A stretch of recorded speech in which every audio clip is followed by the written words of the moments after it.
And we are live with Thomas Powers. So first of all, Thomas, I would please introduce yourself to the world. Just tell me a little bit about you, and what is it you do? What is it you do in life? And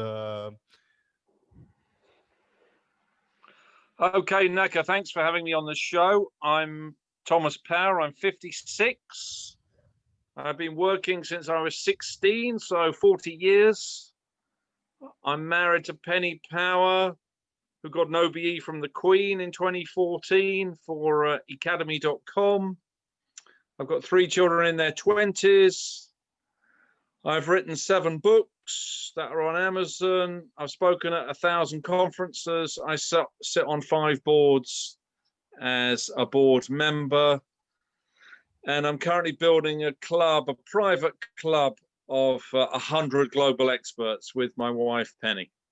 Wow, wow, wow, wow. So I see that Penny, your wife, of course, it's your wife, but it seems to be like it's your business partner, and you just have you guys do a lot of things together, which is also for couples. It's uncommon not to have this relationship to both be in business and doing all these different thing, and in a certain sense it can be also it can be inspiring for many couple. So I want to just start a little bit from there, how you develop this beautiful relationship, and how you keep it, how you keep it alive, because you are 56, and probably been married many years. I seen earlier you were showing me the pictures of your family, so you have 2 grown-up kids. What is the foundation of this a good healthy relationship where you can get along, where you have this exchange, where you're doing all these different things, please? Well, that's a hell of a question, Naka. I mean, I met my wife in 1988, so that's what, 32 years ago. We got together in 1989, and we we had our first date on May the 5th, 1989. We sat down on the sofa at either ends of the sofa in her house, and we just talked the whole night, literally the whole night. It was really the first time we'd had any time together, and we talked from 9 o'clock at night till 6 a.m. non-stop on the sitting at either end of the sofa, and we just hit it off. So we were talking for what, 9 hours non-stop. Wow. So And you kind of had first of all, it's amazing how you remember all of the dates. That's, I think it's truly amazing how you just that immediately you remember the days, you remember the places. This is great. And another thing it's really amazing, and I believe it's a true blessing. It's this fact that you could somehow find this immediate connection with another person, which is certainly it's uncommon, and it's really fantastic. I think, you hear this term around the world. I heard it yesterday with a good friend of mine, Ivan Meisner from BNI, who's just lost his wife, Beth, who died only a couple of days ago. And the word that Ivan used to describe Beth, he was with Beth for 31 years, like Penny and I, was he called her his soulmate. And I think if someone is your soulmate, I think it's much deeper than people realize, that you know how people talk about your soul chooses which parents it comes through. You don't choose your children, that your children choose you. And the souls come through the male female relationship, or organs, if you like. And I think Penny and I, like Ivan and Beth, are just soulmates. So being in love together, creating children together, building companies together, receiving awards together, traveling the world together. We've been doing it for over 30 years. And we only know that kind of life of building companies together and working together. Which is She's been a chief executive. I've been a non-executive. Somehow companies are, I just want to stop on this. Somehow companies are, because you have 3 children, that it's your real kids, okay, sort of your genetical line, and well, we'll get into that in a moment. But somehow what I want to say is that the companies are kind of like some other children than you have, and you actually have many, because I've looked at your curriculum in Facebook, so you have many children that you, in terms of companies. That's interesting. Another thing that I find immediately fascinating about you, this idea that you have, first of all, you have this somehow this spiritual understanding of maybe life. I don't know if I'm interpreting this right, where you talk about soul, you talk about. In fact, I'm gonna drop a question. So, do you believe actually in soul, that there is, in terms of love, that there is actually a person out there that it's that your soul connects with? Do you believe this to be true? Yes, and I think there could easily be more than one person. I think with the soul, because we know the soul actually weighs something. We know when before and after death, the body weight changes by 28 grams. So we know the soul weighs 28 grams. The spirit, if you believe in the soul and the spirit, and I do, and life after death, I also believe in that. But that 28 grams, I think that's real. And you know, when you go near some people, you have very positive energy and you feel good about them. I feel good about you. I feel good about your energy. You just ping me on WhatsApp, you ring me up, and boom, we're having a podcast. Yeah. Not many people are brave enough to do that, you know. Not many I people love will do that. immediately how we started off the conversation. I love your energy. You're kind of confident. You're very so you feel like one person you can immediately talk to. And now I see you. I see all of this light, and I see you, and I instantly had a good feeling about you, about your voice when we actually connected, when you ring me up, and it seemed like a I think the true phone sound. immediately. You know. Yes, I think the sound in the voice, just like the soul, is very important. And I think we have energy matches, and some people your energy matches with, and you really like them, like you and I do, even though we've only just met in the last 24 hours. Yeah. And other people your energy doesn't match, and you don't like them, and they don't like you, and there's an energy mismatch. It could be in a meeting, it could be in a board meeting, it could be in sales, it could be in purchasing, it could be at church, it could be at school. But some people you fit with, and some people you don't fit with.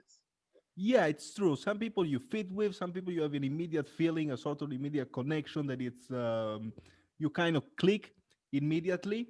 And sometimes I want to add one thing, and that thing is that it also depends the moments you're going through in your life, wherever your mind is, whatever you're going through. So you meet different people, same people, in different times of their life, and they're actually different people, because we are always changing, regenerating, and so. But sometimes we are biased. We are biased by the previous image of this person. So sometimes I like to give the doubt to people, in terms that you meet someone in this moment and it's not the same one year later, 1 month later, because we were seeing this with the pandemics, with all of this that happened, that that somehow there's just some major events that are out of our control, that actually changes us and forces us to change, and including interiorly, re-engineering and doing all of this. But now I want to get a little bit. I was talking to somebody yesterday, Naka, on one of my calls, and he talked about the fact that we live many lives in our life. So we have our 80 years or 70 years or 90 years, however long we live, but we live many lives within that life. And we have like a childhood life, we have a university life, maybe a sports life, maybe an intimate relationship life, maybe a business, job, life with this company or that company, the creation of our children. We live many lives within our life. And that just really appealed to me, because even as I see my young nephews and nieces having their children now, and they suddenly put a baby in my hands, and I see a new grandniece or grandnephew, and I think, oh my God, I've already done this, But because it's 30 years ago when we had our children, Yeah. you kind of forget that you've had the children life. Yeah, Because you had this children life, and what you're basically saying, that we go through these stages, and it's in this period that it's the life we go through, and we go through various stages, and we live many life. But to this yes, one, that it's sort of it's kind of always a cycle, in the sense that you are always, at least if you are striving and if you're pushing out of your confidence zone, you are always that child, in a sense that now you are in a new industry, you are again the child, and you have this rebirth inside the life you're living, in the sense that you are now again a child. You have to force to learn again a new skill, etc. You're starting from A, so you're learning again the alphabet, and then you are again the athlete another time, because you're challenging yourself to grow your company. So you enter in that athletical mindset where you have to again compete. So you have this cycle that repeats. yes, I don't know if you are right. And just like the athlete has to compete every year and get themselves fit for the Olympics or the World Championships or Wimbledon or whatever tournament they're competing in life and in business, you have to get yourself fit, renewed, rebuilt, reset, remolded every single year, because business changes so much, so fast, that every year is a brand new version of you, and a brand new version of business, and a brand new version of life. Just like when you go to Wimbledon or the World Cup or the Olympics or whatever it might be, whatever you're competing in, you have to renew your whole self, your personal brand, your image, your reputation, your products, your service, your image, every 12 months.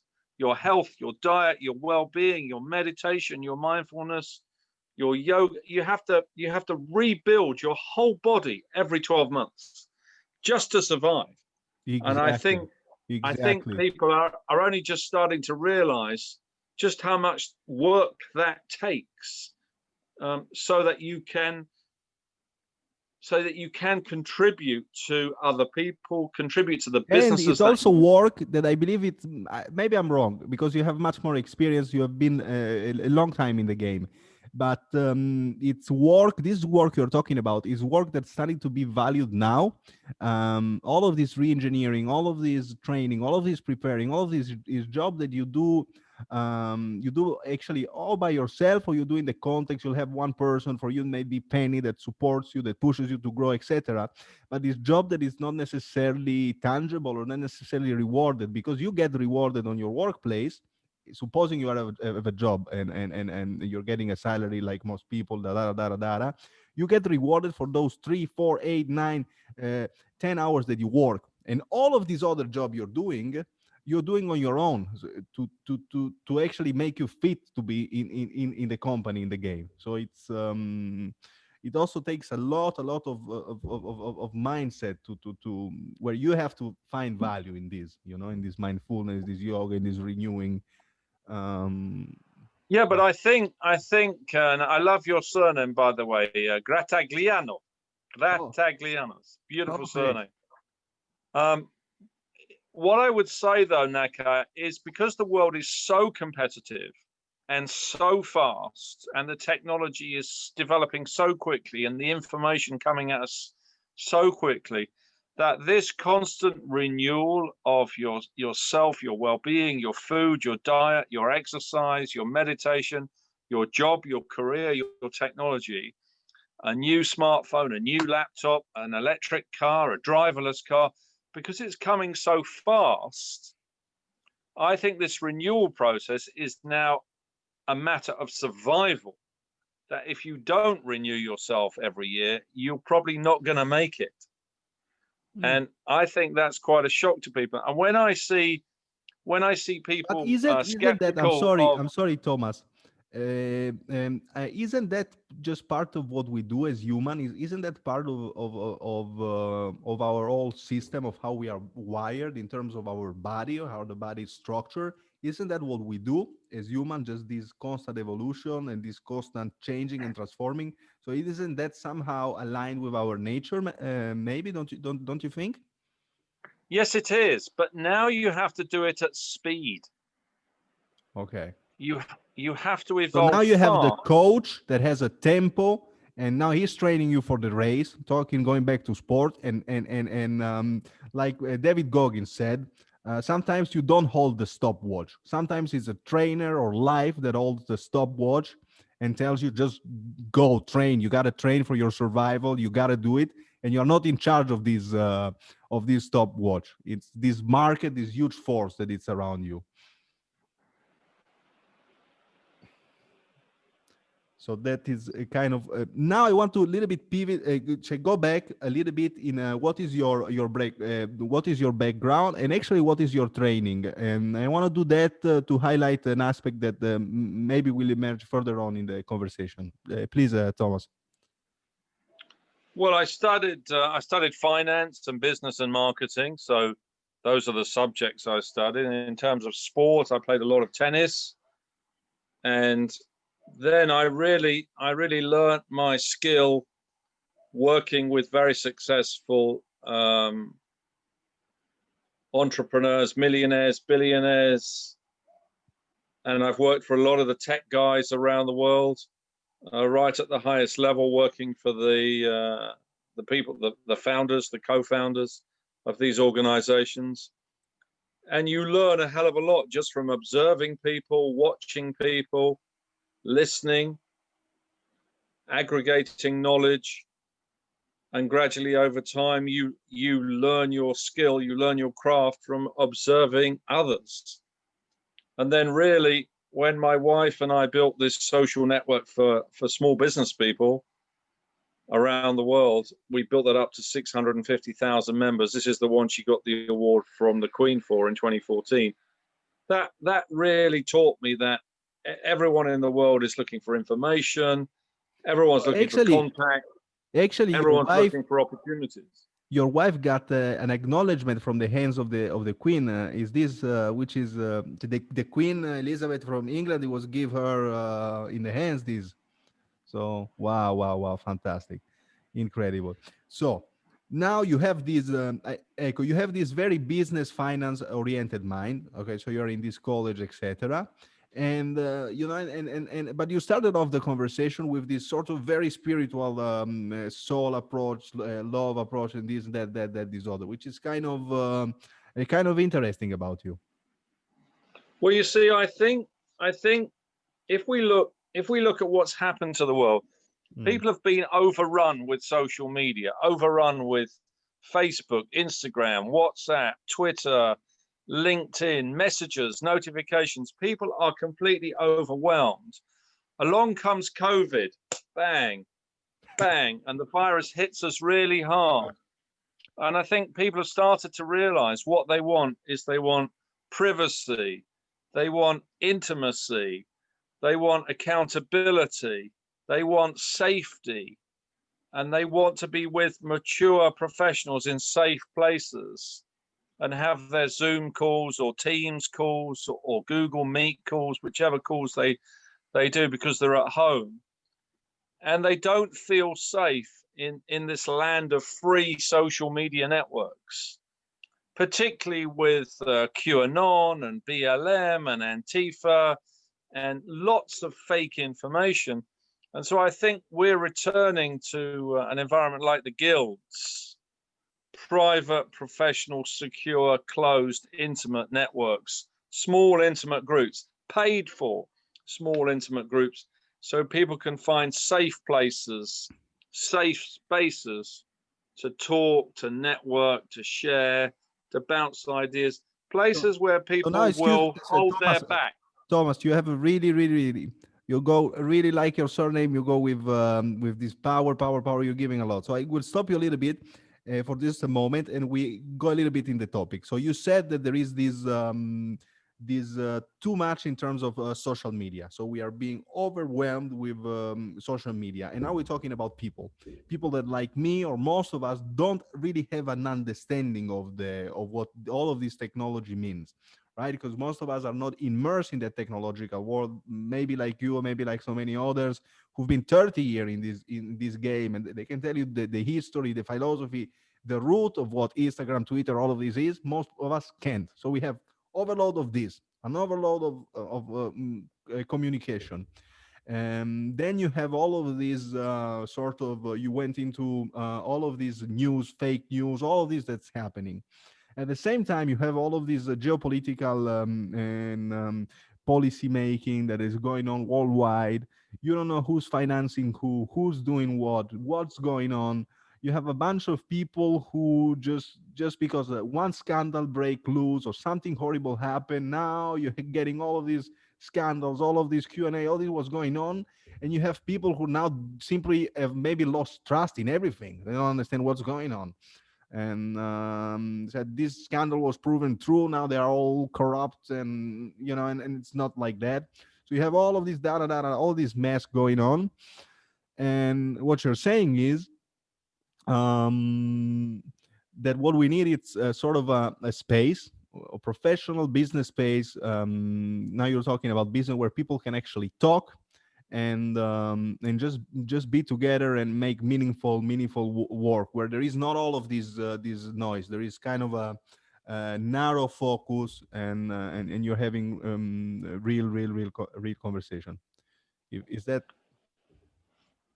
That's good. That's good. Yeah. You see, I think the trouble with free social networks, free social media, is they go to the lowest common denominator, and they become noise, they become spam, they become anger, they become trolls. Because people have this belief, if they don't pay for something, they can say whatever they want. When people are paying for something, they choose their words carefully. So the exchange of capital changes people's behavior of how they speak. If you speak for free, you speak like this. If you speak when you're paying for something, you speak like this. So the actual capital exchange changes the verbal behavior. Wow. And I think what's happening with But before we go Facebook, into that, Instagram, because you mentioned we have to go back, and you mentioned some sort of historical event. We have to go back to small paid for small groups, and then you mentioned some sort of historical events. Can you please enter into that one? Because you said, yes, they're called the guilds, GUILDS, the guilds of master craftsmen. Guilds. So that's GUILDS.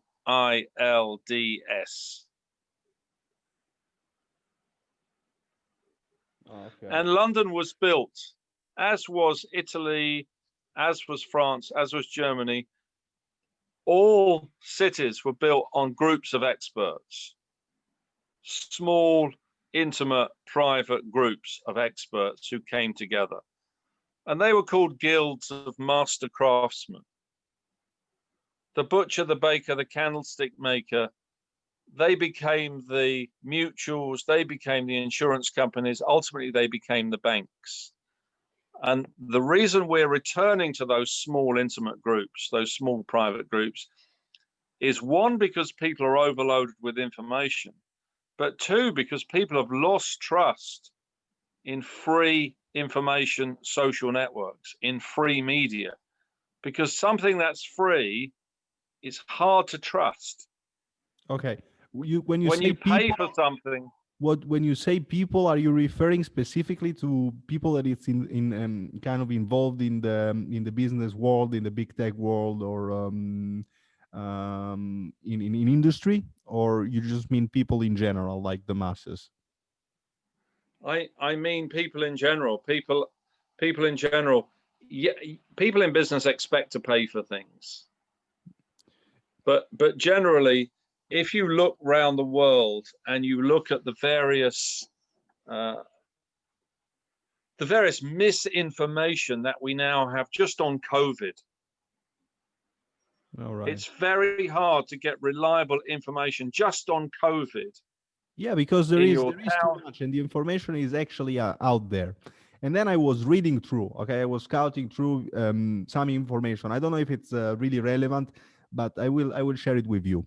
And there is also this sort of idea that we have like this Google search, and you kind of have you used to have like media and journalism and all of that was accountable, so you could rely on your journalism and all of this that disorder. But now you have this sort of mess where you have the tech companies coming in, you have the tech company controlling the search engines, you have journalists who are cut out of the advertisement revenue, so they're not getting properly funds, and you have whoever has the money can really put out there any type of news, because they have different goal. Why a media company it's oriented toward journalism, a search engine like Google it's oriented toward I think it was information from some New York Times article I was reading. So you have this conflicting interests, where it also becomes harder to hold people accountable, and you just have this too much where anyone can go out there and just say anything and not be accountable. And some people do it irresponsibly, and so Yes, many people and this is the downside professionally. of free.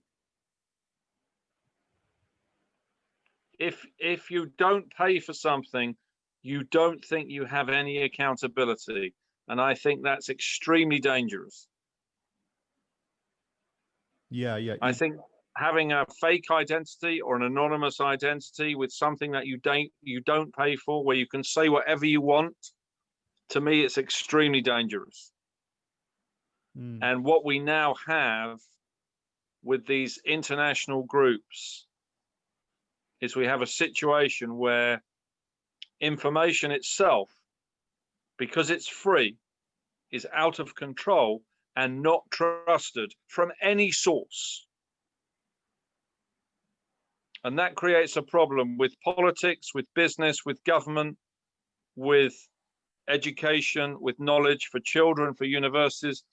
If information is free, out of control, and not trusted, it's very, very hard to make a decision. You have to be able to verify information before yeah, you make a decision. that And that that now that no one can do that. yeah, that becomes harder and harder and harder and harder. But I will get back a little bit. I'm getting a little bit off course, etc. But you also have now you have subscribed newsletters, or you can subscribe to your newspaper that you trust, or you have a journalist that's really good, or someone who really gives good information out, and you can just subscribe to his newsletter for whatever, $1, $5, $15, whatever price he'll make, and you just get that specific information from someone you trust. And now what you're doing is you are paying someone a certain amount of money, and it's someone who has gained your credibility.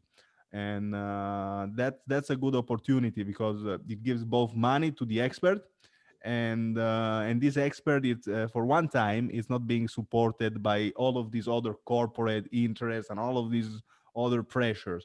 It's being supported by the people that are actually listening to him, and that can be a micro niche, something like you doing, that is 150, 20, 30, whatever people, that it's really specific knowledge. Because just when you are in business, probably just a certain amount of information is necessary for decision making, and that information has to be specific, and it has to come from experts who are accountable. But it just can be rather more general information. And that I believe it's important, and when people start to realize that, and they can sort of crowdfund their voice, their journalists, this other. First of all, as an expert, you become accountable to your public, to your micro niche, and to whoever it's paying you. So you become accountable to the people, and you gain some more independence, and this I was And when reading you about. talk about those specific experts with their newsletters, you send $1 to, or $5 or $10 or Or whatever it is. 100, 1,000, whatever. 100, 1,000, whatever is the fee. What I believe now is the experts are going to come together in small, intimate groups. So you're going to have expert groups for every niche, expert groups for every geography, expert groups for every city, every expert groups for every vertical market, expert groups in every niche worldwide. So you can access that you pay for, but you get access to qualified, verified information. Yeah, yes, I start to get it. Bringing up all over the world now as we come to the end of free, because free doesn't actually work. It only works for advertisers and shareholders. It doesn't work for users. It's also very good what you're talking about, because if you are an expert like you're talking about, and you are writing, like I said, a newsletter, etc., where you get your information from, it's probably best to be in a group of other experts that share the information with you, and you then share it with a bunch of people, the masses, that in their turn support you. So now you're getting paid, and now you're paying you're paying to be inside this group and get specific information, etc. So now, because you're paying to be in the expert group, that's maybe 100 people, 200 people, you get this super valuable information from experts that are believable and accountable, etc. Kind of like Ray Dalio goes into that accountability, believability in his book Principles, and I believe that's important. I'm actually suggesting that book, Ray Dalio Principle, very interesting, especially the believability, accountability factor. And now all of the people that are subscribing like to his or her newspaper, and I'm talking about the masses, are now sure that this person, it's part of a group, that is a group of experts. All of the experts may be also public because everybody knows, and now they're getting the information, and everybody's getting appropriate, accurate information. And this I am dreaming about. A little bit. Okay, so then imagine, Naka, you have these expert groups in every city.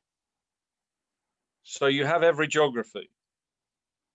You have every topic, every industry, every vertical market, every science, every health. And the reason why it's happening is because when you have free media, free information, free social networks, whatever label you want to give free, what you end up with is a very divisive world, very polarized, very politicized, very angry, and full of trolls. That's what you get from free. And as a result of that, people are pushing away from it now, thinking, I don't want to be forced to make a decision. I don't want to be forced to choose. I don't want to be made to feel divisive. I don't want to be polarized. I don't want to be politicized, because most people are down the middle.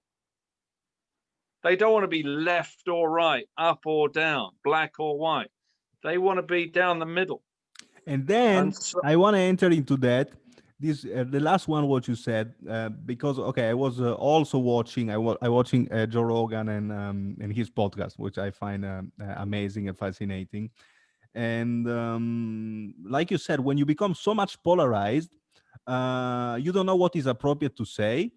Because you are part of this or this other dogma, that it's a political dogma. If you just don't go along, they kind of push you out, and you have all of these, really crazy and somehow nonsense. But now I really want to. That's where we've ended up. We've ended up with crazy nonsense. Thomas, I want to talk about exactly this group. I think you call Big 100 or Bit 100. You was talking about in this video you sent me. Can you get into, because now we have shared, we went back and forth with ideas. I put a lot of mine. I would really like to listen to you and just explain me what you mean by this group. What is your idea? What are you trying to put together? Okay, so Penny and I have, my wife and I have a big reputation online. So we have many connections, many followers on Twitter, Facebook, LinkedIn, Instagram, all over the world. And we have 60,000 connections on LinkedIn. We have 3 1,500 mutual connections on LinkedIn. People we both know. We have 1,500 mutual connections on Facebook. People we both know. And whether it's 3,500 or whether it's 1,500 on Facebook, it's too many for people. And as we were traveling around the world the last few years, people said to us, could you build us a small, intimate group who you verify, who you qualify, which is just the expert minds? And so that's where the idea of BIP is business is personal. We always get upset when people say it's nothing personal, it's just business. And we always say, no, if it's business, it's personal, because you put a third of your life into your business. It's pretty personal. Of course. You probably spend as much time working as you do sleeping. Of course. So people asked us for this small, intimate group because they wanted privacy, they wanted intimacy, they wanted trust, they wanted accountability, they wanted a think tank, someone who's got their back, a group of 99 other people who've got their back, who can support them through everything, whether that's through relationships, business, well-being, diet, capital, their sex lives, their health, their business, selling their business, buying a business. People require a lot of support now. So we wanted to build that support network, and we realized it couldn't be very big because we wouldn't be able to manage it if it was bigger than 100 people. And 100 people is still a lot. And so we started building it last month in September. So now you're talking about, you're not talking about the specific business where only, for example, you have only technologists or engineer. You're talking about a holistic group where there is the person who take care of the business, of the sex life, of the nutrition, of the mindset, of the psychology, and you have this group of super expert, proven experts that are part of this 100 people group, where they get mutual support, and people that are paying for this, buying, acquiring companies, this, that, all of it. Yes, the whole thing. 100 experts in 100 niches. Okay. And we've been really surprised because we've had 91 applications from around the world to join, and we posted it on social media. And we've chosen 15 of those 91 so far. And we think our ideal is to just choose one person a week for 2 years. So we get to the 100 people by September of 2022. So you're thinking long. You're thinking to build up this group, to build it up long. And that is also good, because when you incorporate less people, they get to slowly to know each other. Like if one person comes in 1 week, then he gets to know all of the members. Then another one comes in, he gets to know, he gets to fit in. You have all of these adjustment up until the group builds up into that what it is. And then what happens is, if there is one main circle that contains 100 persons, then around this, each expert will have 5 or 10 other people that is part of his other circle. This will happen automatically because they need to consult themselves.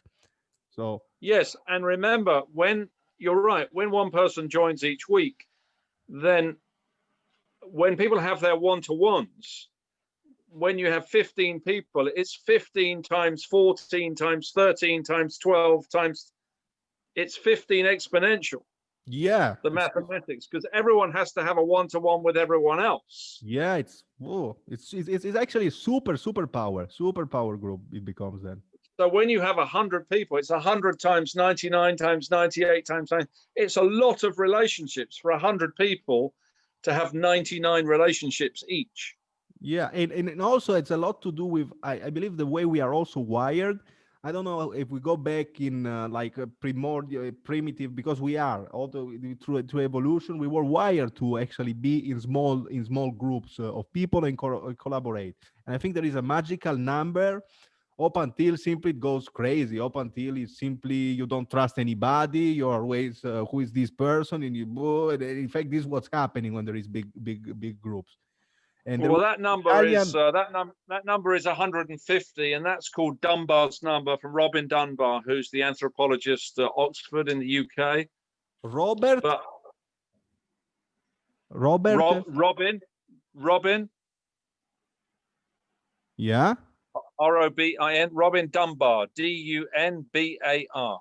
I'll send you a link, Naka. Yeah. Please send me link with all these names. I love it. Yes. And so the maximum number of relationships we can hold in our head as primates is 150. Penny and I thought 150 was still too many, because whenever we spoke to anyone, everyone said maximum of 100 people, maximum of 100 people. I couldn't cope with any more than 100 people, because that's 99 relationships that you've got to manage. And whether you manage them on.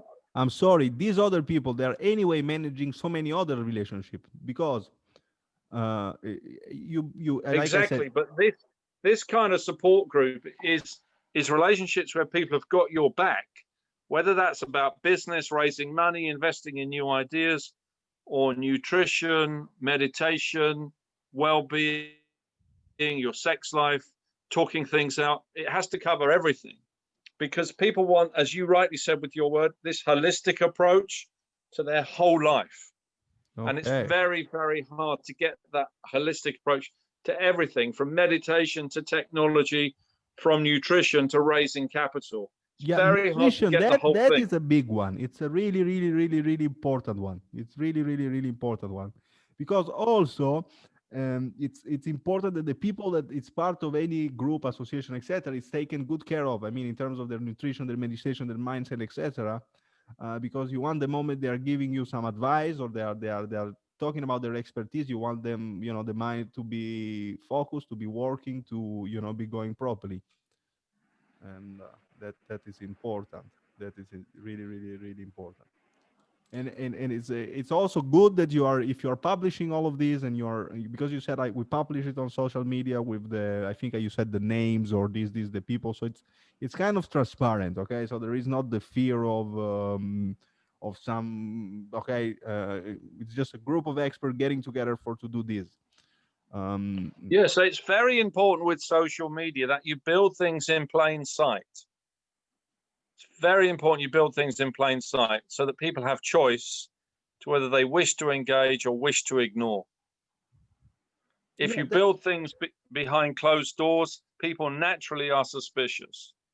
Yeah, they're going to be suspicious, and there also is so many reasons to be at times suspicious. And then, like I said, because there is reasons to be suspicious, that actually some bad things happened behind closed door, and there is some proven dirt that came out, and you have many, and then you have the media who really narrow focus on that. They give you the 3 minutes. You start to think that the world is horrible. And now you're looking around and you're like, oh my God, everyone is out here to get me. There are all a bunch of people cheating, etc., which is, not like that. And that's why people get in all of this Q&A, all of this blah, blah, blah, blah, like this, because they just lost trust in overall everything and everyone. And the other thing, Naka, is people's mental health. If you're isolated, if you're at home, if you're on a computer all day long, you need a safe place, you need a safe space to have a talk where there is no agenda, there is no outcome. You can just talk it out. And you need to be able to do that in a safe space at least once a week. We have 3 calls a week, but you need to be able to do it at least once a week. So there's no agenda, it's not part of your business, it's just about caring for you and the development of you. If you want to take that towards business, you can. If it's towards nutrition, you can. If it's towards sorting out your sleep or your exercise, and also the rest of the group, that is important. Like caring also for someone, you may know because you have children, you have a wife, etc. But that, I believe, it gives you a sense of fulfillment. Yes, and absolutely right. In this sense, but I can also quote, for example, I had in this area, there was some sort of neighbor who was I could see him was very depressed, not doing so good, etc. And the simple fact of taking a pet and taking care of this, and suddenly feeling responsible, I could see it change his life. They could see over time, or 1, 2, 3 years, it make me into more part of the community, more part of doing activities, more smiling, more willing to talk. So this feeling Absolutely of right. taking care. It's taking care. It's so important that humans serve other humans. Whether you're serving your wife, whether you're serving your children, whether you're serving your peers, your clients, your suppliers, your investors, your dog, people in the local school, in a charity. It's so important for humans to serve other humans And I want to get because into, that's how they develop. yeah, that's beautiful. That's beautiful to serve other people, etc. And it actually benefit you.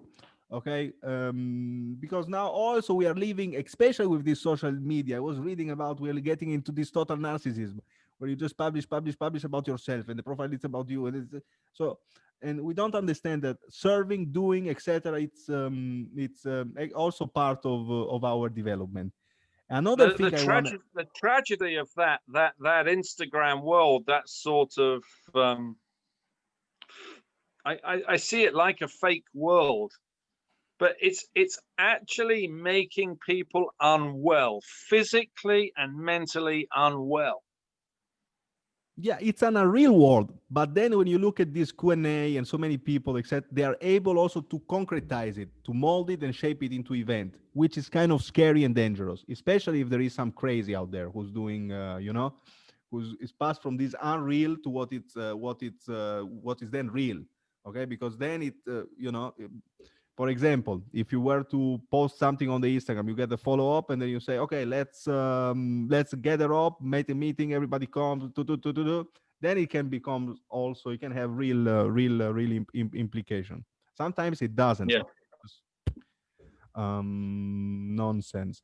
But what I want to get into, because you said the importance of picking up the phone, talking to someone in a safe environment where there is no agenda, and that how that is actually important for the holistic kind of completion and development of the human being, where you don't have this anxiety that is something going on. It's is it about the money, or is it some this about this other, what these people want to get from me, where you just have this safe environment, like you said, 3 calls, you talk, no agenda, etc. And then I want to connect this with schools. And I want to connect this with schools and high schools and all of this, because how often do we have this sort of like we are having now? Okay, two stranger, we meet one day, 24 hours ago, we connect, good feeling about each other. Now we are talking. Okay, we are having this long format conversation, and which has something to do with our primordial being, because we would sit around some pit fire in some village, we would talk, we would share knowledge, and we would just interact with each other, and that's how we will learn, we will grow as individual. How much of that is happening in modern day today's schools, where kids actually go and they just absorb, and how many spaces are there where you just sit there, you just have a long good conversation? And this is, I think, is an important question, and this is also why it's not only an important question, it's also why I'm doing this podcast, because I start to see a real power in having this long formal conversation, this long reflection, where you just go and you're learning and you're sharing and you're doing something together, and we're looking for information. That it's powerful. And oftentimes people, we don't do it because we are kind of like, we're looking at the phone, we're kind of talking, and you have these brief mini briefings, and then you're just absorbing. If you're in a lecture in a university, you're just absorbing, you're not really sitting there and talking. When you're talking, many times in some environments it's very polarized, because it's very university, it can be very polarized or political or this or that or this other, or it can be very micro niche, so it can be so inaccessible if you're into technology and this and that and that disorder. So this type of conversation that we are doing because of the podcast, they don't occur so frequently, and they're actually healthy, and they should be maybe done more in schools and university, etc. Just sit down and talk. This is what I'm saying. So And Naka, what you think about? I'd love you to interview my 3 children on your show, and my wife Penny on your show. Yes, but yes, yes. Fantastic. I love I'll it. I'll connect them up with you on WhatsApp, and they can come on your show. My youngest son TJ has just finished his master's in psychology, and you'll see when you see his videos and you speak to him what he's doing. But he was telling me about forest schools for children, where children go into the forest all day without technology, and they just talk, play with the forest, play with the land, play with the trees, no smartphones, build a fire, make a camp, and just be one with nature in small groups. And that these forest schools are developing in different places around the world. And we always used to play outside in the mud and climb trees when we were kids. But now that has to be organized because technology has taken over our lives with smartphones and the internet. So when you speak to TJ on your podcast show, be sure to ask him about forest schools. Yeah, sure. I'll take a note. And the power of the phytoncides that are in the forest that you breathe in, that actually make you physically healthier. We walk every day in the forest for 1 hour before we start work, because we like to have our relationship with the forest before we have a relationship with the computer.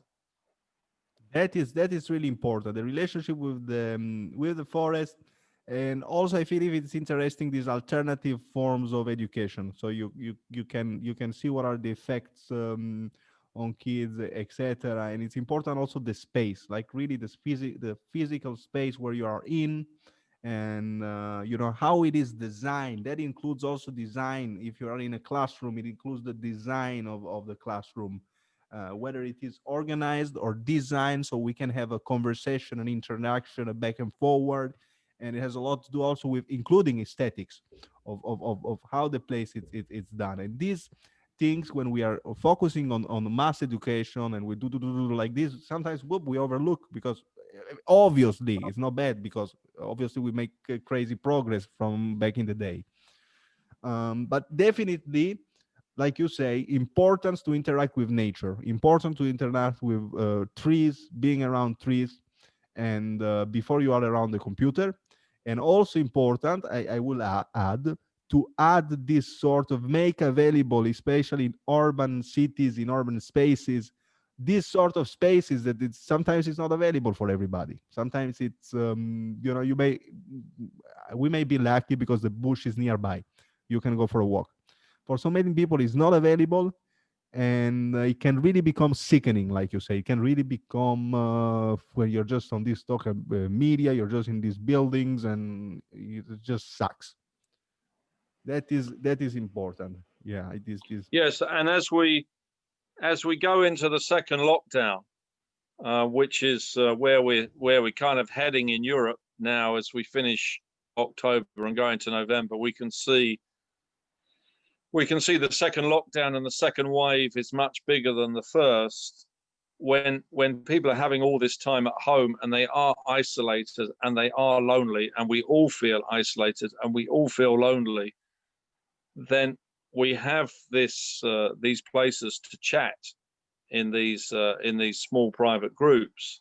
But it is important to get out and get away from the technology, into the forest, onto the land, and just spend time in there with no technology, no phone, because it calms the brain, it calms humans. Look, and I think because I will look for a name. I will look for a name of my smartphone. So you go on, you talk, you say your thing. I will kind of shut down the microphone, because if I do like this with the phone, I have interference. So go on, Thomas. I give you the word, and I for 1 minute I will be with no microphone.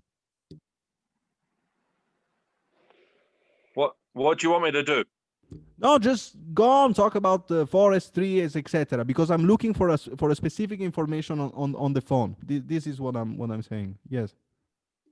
Okay, so look, when we go into the second lockdown, when we go into the second wave of COVID, certainly across Europe, and I imagine across the world, as we enter November, And every one of us feels isolated and lonely, and we're living with machines, we're living with computers, we're living with social media, we're living with groups. Find supportive online groups, probably paid, where you can get the right kind of support that you seek for whatever your requirements are. But get out there into the forest. Take no technology, no smartphone, no computer. Get So out into the forest for at least an hour a day and spend time in nature to let yourself heal. spend times in nature for when in this moment to heal, especially because also the lockdown is psychologically, it affects psychologically. In fact, there is a book I just will purchase. It will arrive next month, and it's called The Psychological Effects of a Pandemic, not just the virological scientific part, but all of the implications that come it come in this psychology. Then there is another one. Make Another sure you have the author on your show, Naka.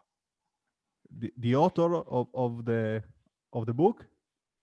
The author of the psychological effects of the pandemic. Make sure you interview him or her on your show.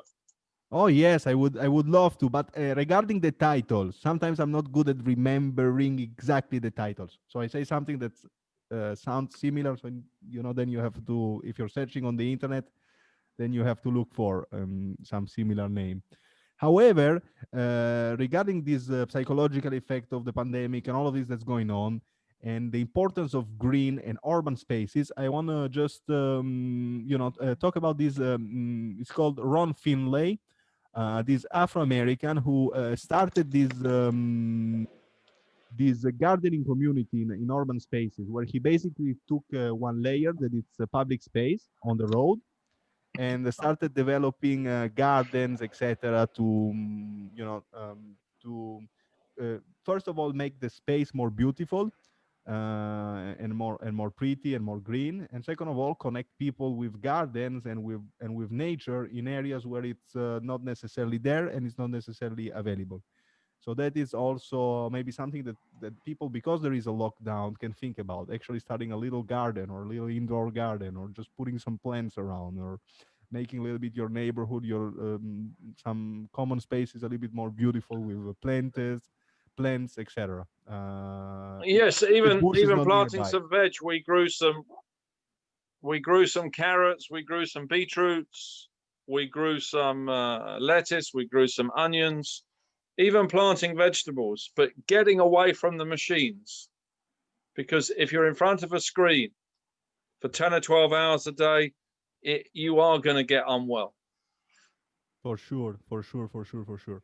Now I want to get into because you, in one of your videos you was talking about, you underline one factor, this sort of sense that when we are using the machine, when we are using the we interacting with the social media, etc., there is a general sense of paranoia, a general sense that maybe we're being spied on, or maybe we're being surveilled on, with an increase in a super crazy dopamine, because you get all of this boom, this sort of sensation, this sort of adrenaline when you're using this device, to the point you're even shaking sometimes. So compound with this anxiety, with general sense of distrust. What's going on with all of these, with all of this crazy, Thomas? Please.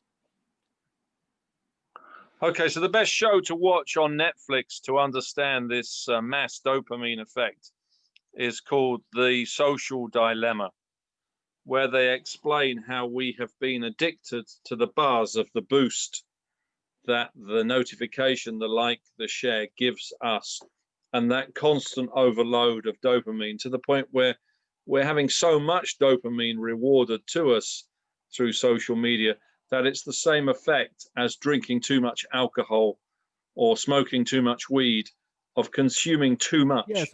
So you're getting too much reward. And thus, by having too much dopamine in your life through social media, through addiction, you need the serotonin and the oxytocin to calm you down, which is why you either have to be with humans and get human love through oxytocin, or natural love through nature, get your serotonin.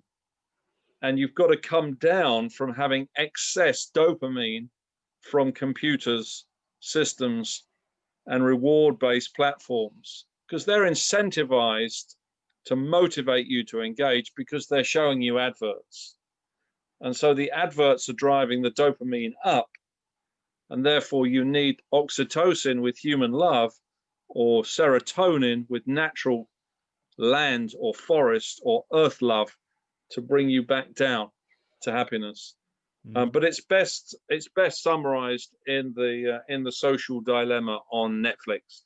Social Dilemma on Netflix. You guys can watch it. I also heard about it, and I think it may be, from what Thomas told me, a very, very interesting documentary. So Naka, I'm running out of time for my next call here. So do you have one or two more questions? So no, Thomas, it was actually long, and it was great. I can see that with you we have really a lot of other things that we could actually expand. So this could be potentially. I would love to have you again on the show, maybe in a second moment or in another time. I'm happy to come on the show again. And I have my little agenda here, and I have more questions. I know you can answer. I know I can ask, and you have so much going on. So maybe we'll have it another time. And what you say? We just close it here. Yes, and it would be great. It would be great, Naka, if you can send me a link to your past shows so I can send them to my children, because I think I'm 56. When you listen to somebody 30 years younger at 26, that you get a completely different version of how they see the world at 26 with how I see it at 56. And I think for your show and for your listeners, for your audience, for your viewers, they need the 26-year-old version, the 16-year-old version, the 36-year-old, the 96-year-old version, so that you get balance into your content to serve your viewers, your audience. Yes, I believe yes. That'd be, in fact, it'd be great. Maybe we can we can talk this. You can send me, and we'll do all of this. For the moment, for the guys watching this, or whoever is watching this, this was my interview with Thomas Power. You can obviously find him just by Googling him. He's on Twitter. He's big on social media. You'll find a bunch of profile information out there. If you're interested, he also has a bunch of books out there that you can read. Some of which are regarding, especially, I think there is some famous one. It regards marketing and networking, and networking for life. That was a title that captured me. Business to the Power of 12. These are some of the books of Thomas. And so if you guys are interested, just please just take a look. And Thomas, really thank you for being here on the show. Thank you, Naka, for inviting me on your show and for having one of the best surnames in Italian, Grattagliano, that I have ever seen. Grattagliano. Thomas Grazie. Powers, people, thank you.